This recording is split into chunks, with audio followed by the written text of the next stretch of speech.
Work out. Man, you couldn't steal it from Pistol Pete. He come down there and make up shots in the air. The no-look passes, the dribble the ball, then pat it with one hand. That's where I saw that from Pistol Pete. That's where I got it from. I said, man, that ball looks like a part of his hand.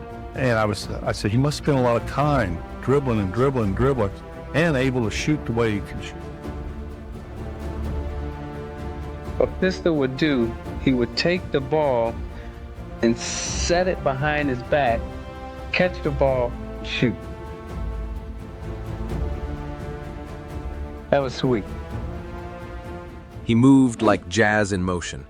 Every dribble, every pass, every shot, a rhythm only he could hear. Pete Maravich wasn't just a basketball player. He was an artist with a ball and a broken heart.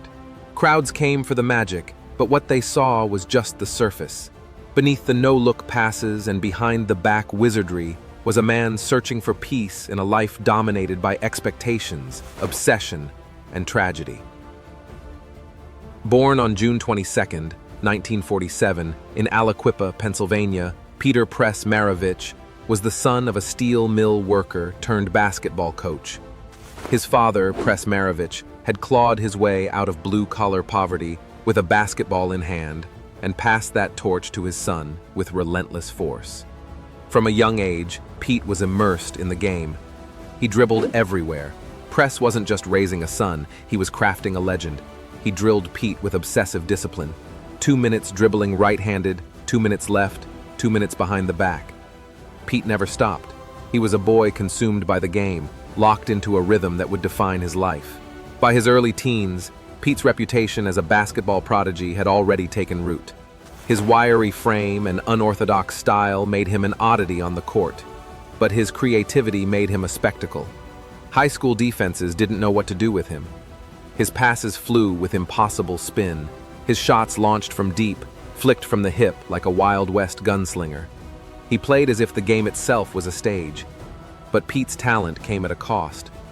Off the court, he was quiet, reclusive, and awkward. He rarely socialized, often bullied for his appearance, and burdened by the immense expectations placed on him by his father. His only escape was basketball, the one place where his chaos made perfect sense. He spent countless hours alone, in gymnasiums long after they were closed, rehearsing tricks, inventing moves, and imagining applause. When Press took the head coaching job at LSU, he made it clear Pete would play for him. Despite offers from blue blood programs, Pete signed with LSU, sealing a partnership between father and son that would mesmerize the country. At LSU, freshmen were not allowed to play varsity, but Pete's freshman games sold out. Fans skipped dinner to watch him perform. Once on varsity, Pete redefined college basketball. He averaged over 44 points per game across his 3-year varsity career, a record that still stands today. And he did it without the benefit of a three-point line. Every game was a symphony: circus shots, half-court bombs, no-look passes, behind-the-back brilliance. He turned basketball into theater and LSU into a national phenomenon. Everywhere he went, crowds followed. Ticket sales soared. People packed arenas hours early just to catch a glimpse of Pete in warm-ups. At a time when basketball was an afterthought in the South, he made LSU the center of the basketball universe. Yet despite the fame, despite the numbers, LSU never made the NCAA tournament. The pressure to carry the team alone left Pete exhausted, mentally and physically. Even while making history, he felt empty. Off the court, the weight of being the pistol never let up. Media swarmed him. Fans begged for autographs. Children mimicked his every move. Yet few truly understood the isolation that fame can bring. Pete didn't crave celebrity. He craved connection. In 1970, Pete was selected 3rd overall by the Atlanta Hawks and signed a 5-year, $1.9 million contract, the richest rookie deal in NBA history at the time. But the NBA was not ready for Pete Maravich. Teammates resented his salary and showmanship. Coaches struggled to contain his flamboyance. Opponents didn't understand him. In Atlanta, he became a target. Despite averaging over 25 points per game by his 3rd season, he remained an outsider.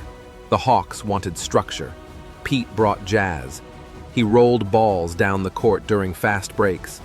He passed without looking, sometimes hitting teammates in the back of the head. Some called him selfish. Others called him a genius. Pete just wanted to express himself. But in a league that rewarded conformity, he often found himself benched, criticized, or left out. When he was traded to the New Orleans Jazz in 1974, the homecoming was supposed to be his redemption. And for a time, it was. Pete flourished as the face of the franchise. In 1977, he dropped 68 points against the Knicks, a performance of surgical brilliance. He led the league in scoring that year and was finally recognized as one of the NBA's elite. He became a cultural icon in New Orleans, part basketball star, part rock star. He was mobbed in airports. His image was everywhere. But as his star rose, his private life unraveled. His mother, Helen Maravich, who had long struggled with depression, took her own life in 1974. Pete was devastated. The one constant in his life, basketball, could no longer mask the pain. He turned to alcohol, isolation, and self-destructive habits. Injuries piled up. His knee buckled in 1978, and with it, his agility, his speed, and most of all, his joy. He bounced from team to team. Boston gave him one final chance, but by then, Pete was a shadow of himself. He quietly retired in 1980, with no fanfare, no farewell. Pete Maravich was only 33 when he left the NBA. He vanished from the spotlight. No farewell tour, no final shot, just silence. For nearly 2 years, he disappeared, living in solitude and grappling with his identity. The ball that had once defined him now meant nothing.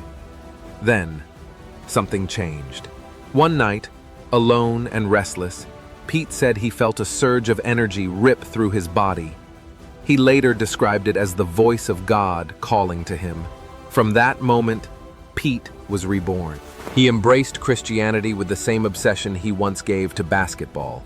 He began speaking at churches, visiting prisons, delivering Thanksgiving meals to families in need. He gave up alcohol. He found purpose not in points, but in people. He married Jackie, the love of his life, and together they raised 2 sons. Pete became the kind of father his own dad couldn't be. He wanted to start a camp for young athletes that focused not just on skill, but on character.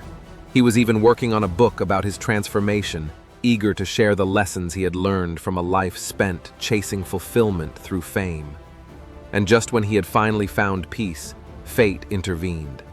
On January 5th, 1988, Pete Maravich collapsed during a pickup game at a church in Pasadena, California. He died instantly.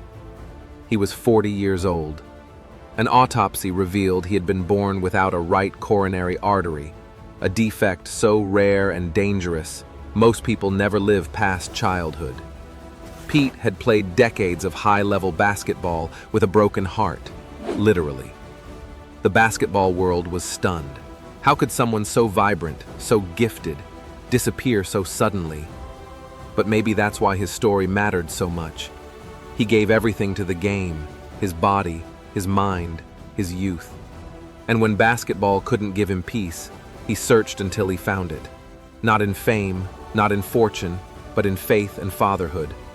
Pete Maravich's records still stand. His college scoring average has never been touched. His creativity inspired generations of players. He paved the way for players who play with flair, with freedom, with heart. But beyond the stats and highlights, Pete's true legacy is this.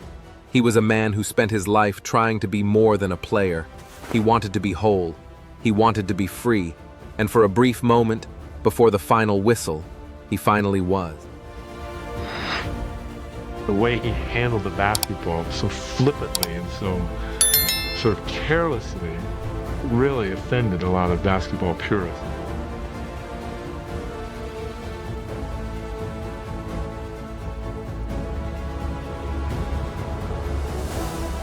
Don't you get the feeling that when you're doing these things, the ball becomes sort of an extension of your hand? Exactly. That's exactly how I felt. Beat fake left, go right, come back. Look at him yo-yo the ball. Spin it left side of grip. Irving, wow, hook shot. He was a true entertainer. And I think he looked at entertainment more than basketball.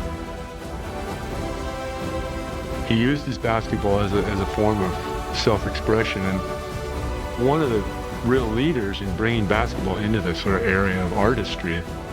It was like his form of art.